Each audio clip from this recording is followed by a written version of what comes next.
ایک بچہ آ گیا، یتیم بچہ،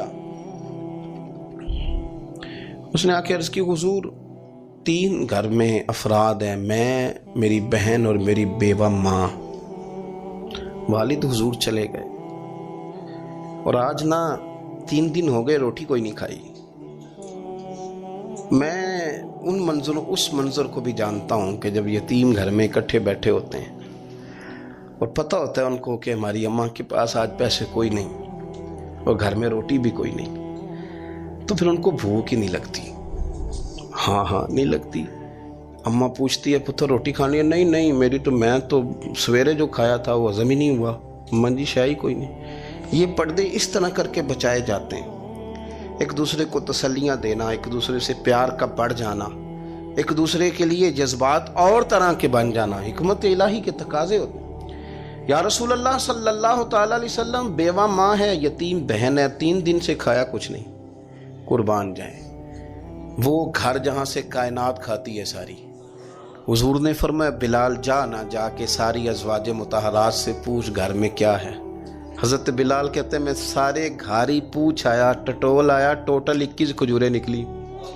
یہ 2 جہاں کے شاہ ہیں اور پاس کچھ رکھتے نہیں، 2 جہاں کی نعمتیں ہیں، ان کے خالی ہاتھ میں حضور کے سارے گھر کو میں ڈھونڈ 21 کھجوریں نکلی تو لا کے میں نے پیش کر دی، تو حضور نے ڈائریکٹ اس کو نہیں دی، نبی پاک نے اپنے ہاتھ پہ رکھ لی اور کہتے ہیں پھر حضور نے نا اپنا منہ مبارک قریب کیا کھجوروں کے۔ صحابہ خود فرماتے ہیں کہ یہ جو حضور نے منہ مبارک قریب کیا ہے نا تو نبی پاک برکت کی دعا کر رہے تھے، 21 کھجوروں پہ برکت کی دعا ہوئی۔ حضور نے اس بچے کو بلایا، تھپکی دی، فرمایا لے جا 7 تیری بہن کی۔ انہیں معمولی نہ سمجھنا ہو تو حضرت بلال کہتے ہیں حضور 3 بھی دے دینا کبھی تو 30 سال ختم ہی نہیں ہوتی، 30 سال گزر جاتے ہیں، نکالتے رہو کھاتے رہو، ختم ہی نہیں ہوتی۔ حضور نے فرمایا 7 تیری بہن کی، 7 تیری والدہ کی، اور 7 حضور نے اور بھی تلقین فرمایا ایک سویرے کھایا کرنا، ایک شام کو کھایا کرنا، یہ لے جا۔ حضرت سیدنا بلال حبشی کہتے ہیں رضی اللہ تعالیٰ عنہ کہ بچہ لے کے جب باہر نکلا تو حضرت سیدنا معاذ ابن جبل دوڑ کے گئے اور جا کے بچے کے سر پہ شفقت سے ہاتھ پھیرا، کا فکر نہ کرنا، رب کریم تجھے بہترین سرپرست عطا کرے گا، پتر پریشان نہ ہونا، اللہ تیری مدد کرے گا، صرف حوصلہ دیا، سر پہ دست شفقت پھیرا، بچہ چلا گیا تو حضور نے فرمایا معاذ ادھر آؤ نا ذرا۔ یا رسول اللہ حکم ہو۔ فرمایا کس چیز نے تمہیں اٹھایا بچے کے سر پہ ہاتھ رکھنے کے لیے؟ کس نے تمہیں کہا؟ کس چیز نے تمہیں اٹھایا جو تم بچے تک پہنچ گئے؟ عرض کی یا رسول اللہ وہ جو میرے دل میں اللہ نے یتیم کے لیے رحمت رکھی ہے نا، اس نے مجھے اٹھایا تھا، اور میں نے جا کے اس کے سر پہ دست شفقت پھیرا تو حضور فرمانے لگے سن پھر، جو کسی یتیم کے سر پہ خالی ہاتھ بھی پھیر دے، جتنے بال اس کے ہاتھ کے نیچے آئیں گے نا، رب اتنی خطائیں معاف کرے گا، اتنی نیکیاں دے گا، اتنے درجے اس کے بلند کر دے گا۔ خالی دست شفقت ہی پھیر دے، دینا دلانا تو بعد کی بات ہے، اس کا خیال رکھنا تو۔ یہ جو ہمارے مدارس ہیں نا، ان میں اکثر بچے غریب ہوتے ہیں، لیکن کچھ بچے تگڑے گھروں کے بھی ہوتے ہیں، مالدار گھروں کے بھی ہوتے ہیں۔ اس میں اگر کوئی ایسا بچہ آ بھی جاتا ہے نا جو یتیم ہے، کمزور ہے، تو وہ اپنے آپ کو محسوس نہیں کرتا کمزور، کیونکہ وہ یہ نہیں سمجھتا کہ میں یتیم خانے میں آیا ہوں۔ اس کے ذہن میں مائنڈ سیٹ یہ ہوتا ہے کہ میں مدرسے میں آیا ہوں اور میں پڑھنے کے لیے آیا ہوں، اور چونکہ وہ کچھ وزادار بچے، مالدار بچوں کے ساتھ وقت گزارتا ہے، اسی دسترخوان پہ بیٹھ کے کھاتا ہے، اسی کلاس میں سب کے ساتھ بیٹھ کے پڑھتا ہے، تو اس کی عزت نفس مجروح ہونے کی بجائے طاقت پکڑتی۔ وہ برابری کی سطح پہ جب آتا ہے تو اسے محسوس ہوتا ہے کہ مجھے عزت دی جا رہی۔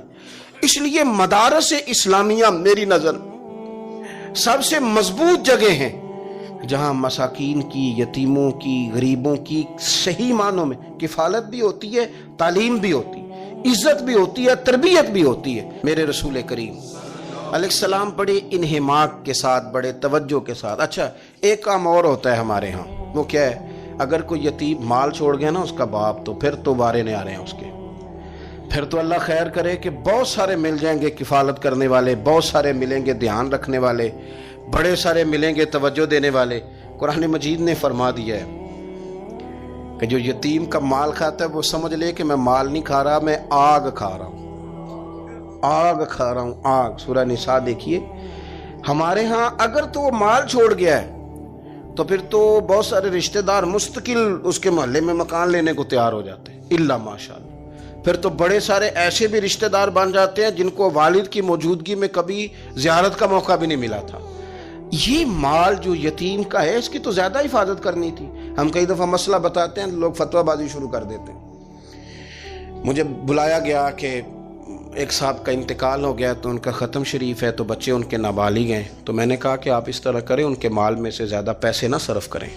نہیں جی نہیں، بڑے پیسے کمائے ہیں جی، اس نے ساری زندگی باہر نکالی ہے تو لاکھوں کروڑوں کمائے ہیں، تو چھوٹا گوشت پکائیں گے، بکرے کا گوشت پکائیں گے اور ہم ان کا ختم شریف دلائیں گے۔ تو میں نے کہا صاحب آپ رشتہ دار ہیں، ان کے بچوں کے مال کی حفاظت کریں۔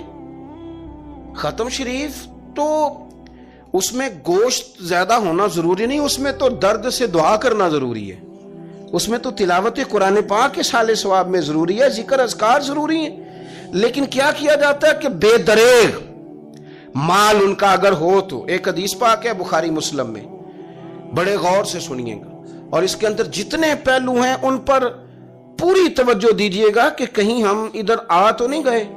رسول پاک صلی اللہ علیہ وسلم نا ہمارے لیے سب سے بڑے حکیم ہیں، سب سے زیادہ حکمت حضور نے ہمیں بتلائی ہے کہ اس رستے چلو گے تو بچو گے، اس رستے جاؤ گے تو ہلاک ہو جاؤ گے۔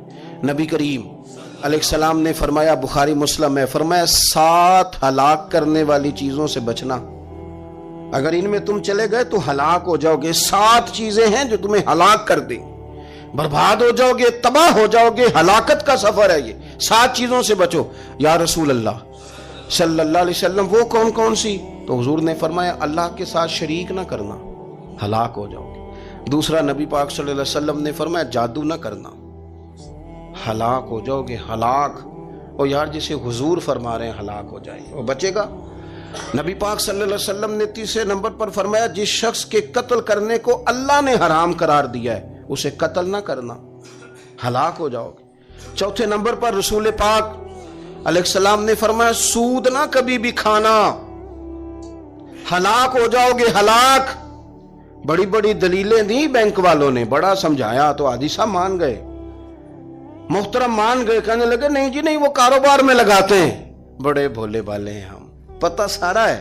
اور دیکھو سب کاموں کے باوجود مستقل بینکوں میں پیسے اس اکاؤنٹ میں رکھے ہوئے ہیں جہاں سے مستقل سود آتا ہے۔ حضور نے فرمایا نہ کرنا یہ کام۔ تو کہتا ہے میں سود پہ پیسے لے کے کاروبار چمکاؤں گا، تیرے نبی پاک نے تو فرمایا تو ہلاک ہو جائے گا۔ تو کہتا ہے میں میل لگاؤں گا، حضور نے تو فرمایا ہلاکت ہے۔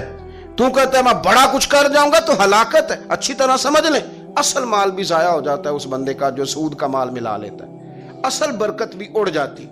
اور میرے نبی پاک صلی اللہ علیہ وسلم نے 5ویں نمبر پہ فرمایا یتیم کا مال نہ کھانا، ہلاک ہو جاؤ گے۔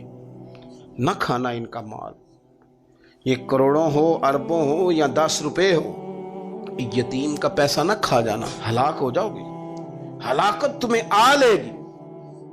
اور پھر 6 نمبر پر نبی پاک علیہ السلام نے فرمایا کفر سے جہاد ہو رہا ہو تو کبھی پیٹ پھیر کے بھاگنا نہ، ہلاک ہو جاؤ گے۔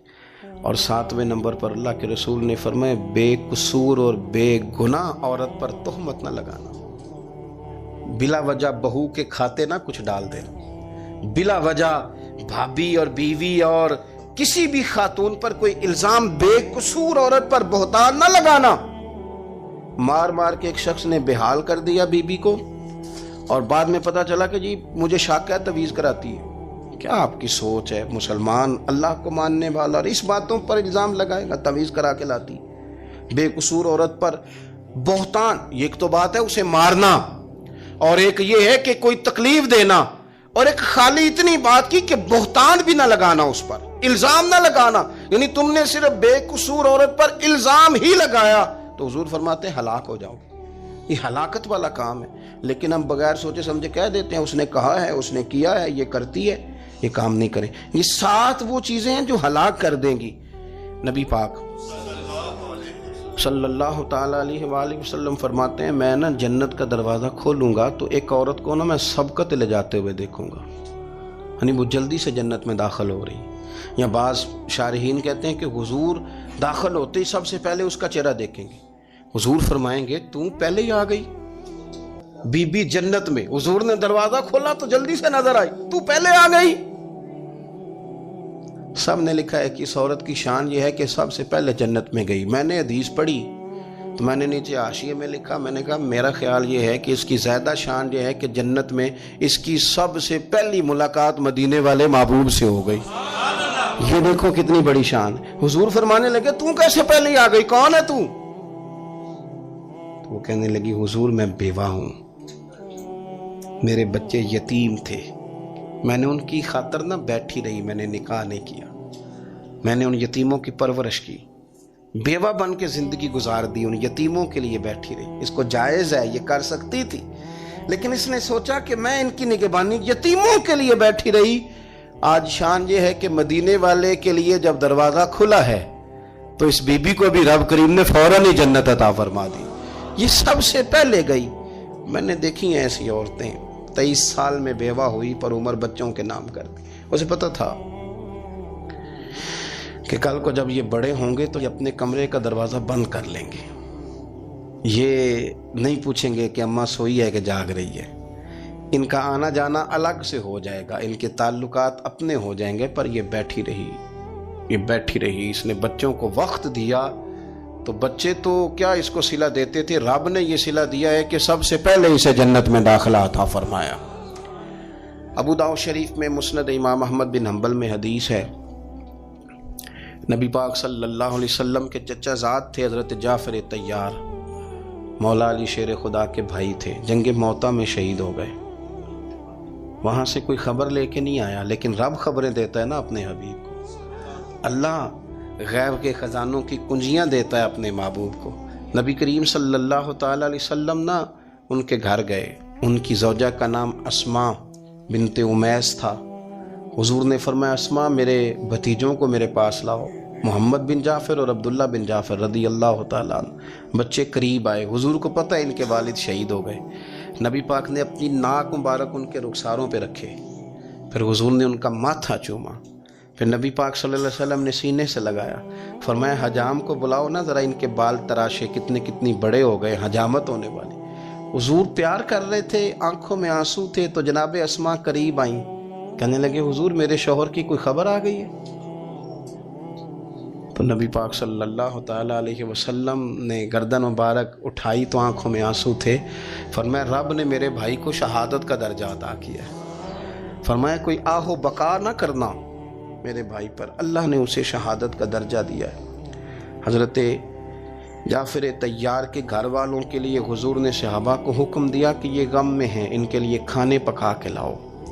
پھر نبی پاک ان بچوں سے پیار کرنے لگے، فرمانے لگے یہ جو ہے نا محمد بن جعفر یہ اپنے دادا جناب ابو طالب سے ملتا جلتا ہے، اور یہ جو عبداللہ بن جعفر ہے یہ تو سارا میرے ساتھ ملتا جلتا ہے۔ نبی پاک صلی اللہ علیہ وسلم پیار کرتے، باتیں کرتے، حضرت اسماء رونے لگیں۔ یہ ابو داؤد شریف میں مسند امام احمد بن حنبل میں چمکتے جملے۔ عرض کرنے لگی حضور میرے بچوں کا کیا بنے گا، کون کفالت کرے گا؟ قربان جائیں رسول پاک صلی اللہ علیہ وسلم کے کیا جملے، یتیموں کے لیے حضور کا نوازنے کا کیا انداز ہے۔ فرمایا اسماء تو فکر نہ کر، انا ولیہم فی الدنیا والآخرہ، فرمایا میں دنیا میں بھی ان کا وارث بنوں گا، قیامت کے دن بھی ان کا وارث بنوں گا۔ تو صرف دنیا کی بات کرتی ہے کہ نظام معیشت کا کیسے چلے گا، اور میرا وعدہ یہ ہے کہ دنیا میں بھی ان کی سرپرستی کروں گا، آخرت میں بھی سرپرستی کروں، آخرت میں بھی میں ان کا خیال رکھوں گا۔ آپ غور تو فرمائیں، توجہ تو کریں کہ اس قدر زیادہ حضور کا انہماک اس طبقے کے ساتھ ہمیں اپنے دائیں بائیں عزیزوں میں، رشتہ داروں میں، دوستوں میں، علاقہ میں، پڑوسیوں میں، محلے داروں میں دیکھنا چاہیے۔ یہ بچے بیچارے میں نے دیکھا ہے، ان کے بگڑنے میں اصل بات یہ ہوتی ہے کہ کوئی مخلص ہو کے سرپرست نہیں بنتا۔ آگے بڑھیں، اپنی اپنی خدمات پیش کریں، اور جس طرح ہمارا بچہ بگڑ جائے تو ہم اس کے لیے پوری کوشش کرتے ہیں، جدوجہد کرتے ہیں، حالات، واقعات، پس منظر، پیش منظر کا جائزہ لیتے ہیں کہ کون سے اسباب اختیار کیے جائیں تو یہ ٹھیک ہو سکتا ہے۔ وہ ساری چیزیں ان کے لیے بھی ہمیں اختیار کرنی چاہیے۔ اور یہ بچے اگر احساس ذمہ داری پکڑ جائیں، جو وارث سے محروم ہو جاتے ہیں، یہ اگر احساس ذمہ داری پکڑ جائیں تو پھر یہ قوموں کی قیادت کرتے ہیں، پھر یہ بہت بڑے جانباز ثابت ہوتے ہیں، پھر یہ اپنے گھر گھرانے کا نہیں، یہ ملتوں کے، قوموں کے لیے مشعل راہ بنتے ہیں۔ لیکن شرط یہ ہے کہ ہم ان کے لیے اپنے دلوں کو کشادہ کریں، سینوں کو وسیع کریں۔ اللہ کریم سمجھنے کی توفیق عطا فرمائے۔ آخر دعوانا ان بلے شالوں کی ہنس کے یار منا لیں دے،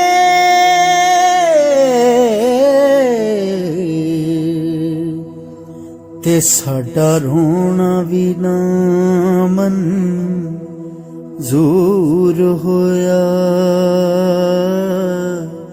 منظور ہویا۔